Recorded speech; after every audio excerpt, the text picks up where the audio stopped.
Raging oil fires burn out of control in the Japanese petroleum center of Niigata, the aftermath of one of the worst earthquakes Japan has suffered in the last 40 years.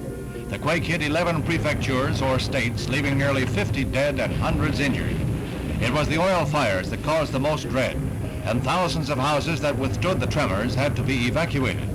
Officials estimated that more than 1,000 homes were destroyed, 18,000 damaged, and more than 11,000 flooded by rising rivers.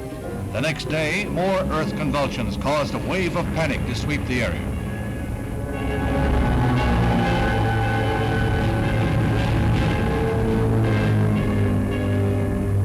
Thousands of homeless took refuge in city parks as the inferno raged behind them. It was not until the third day that the fires were brought under control. Foam dropped from U.S. Air Force planes kept the fire from spreading to much of the residential district. There were scenes such as these along 20 miles of the west coast, the worst disaster of its kind in Japan since the devastating quake of 1923. Now, before the fires have cooled, the Japanese begin the massive job of cleaning up. Property damage is running into the hundreds of millions of dollars.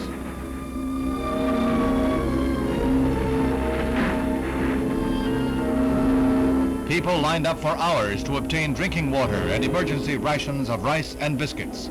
Miraculously, there was no outbreak of disease.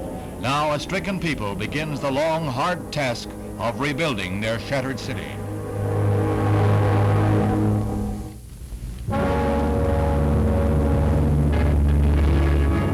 Misfortune strikes the Kennedy family once again.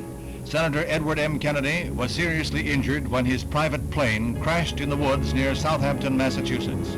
The senator was on his way to the state Democratic Convention, where he was renominated, when the plane crashed in a heavy fog.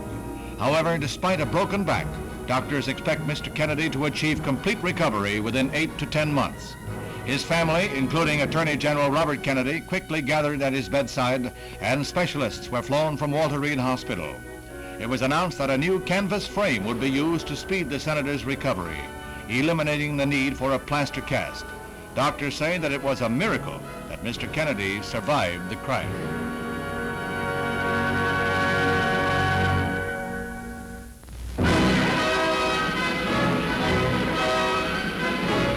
Queen Elizabeth heads the distinguished crowd attending the Royal Ascot meeting, the place to go when you want to watch the bangtails, that is the thoroughbreds, run.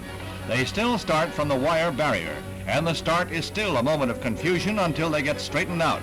This is about the only racetrack in the world where the social parade is more important than the race. But the horses capture the attention of some of the crowd.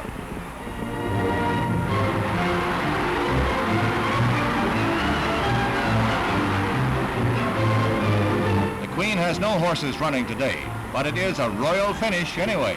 Gellert is the leader as they come down the stretch, but he's challenged by Zaleucus, second from the rail. The Greeks have a word for Zaleucus, the winner, as he nips Gellert at the wire. His owner won his first Royal Ascot in 1909, and now he does it again 55 years later.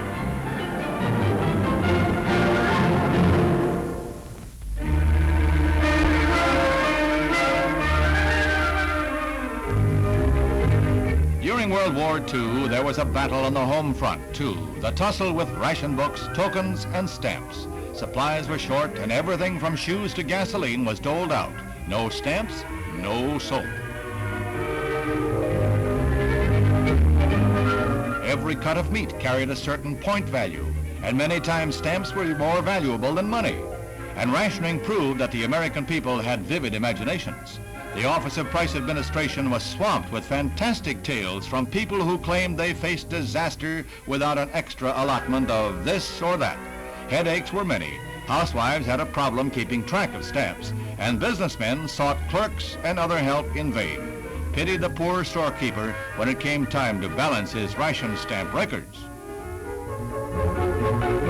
Most gasoline ration cards were A cards, which call for an allowance of 3 gallons a week.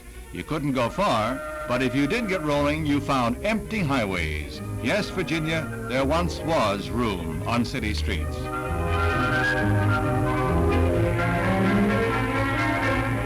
With most meat going to feed the biggest army in U.S. history, a series of Meatless Tuesdays went into effect. Housewives were urged to save fats for the war effort. They got their reward in extra meat points, and they were also paid 4 cents a pound. And the housewife fought the tin can war, saving food cans for steel and tin salvage. The containers went from the home front to duty on the war front. Everyone was involved in World War II.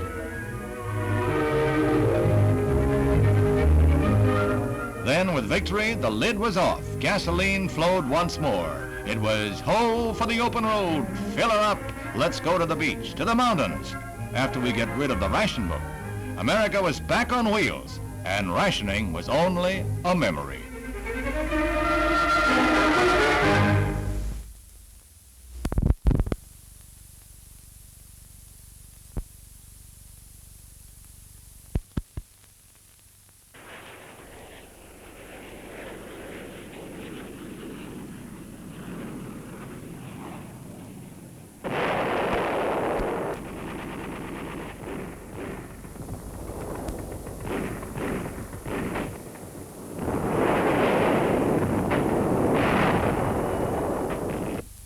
Every moment of the day and night, our planes are ready to provide a security cover for America's amphibious force in readiness.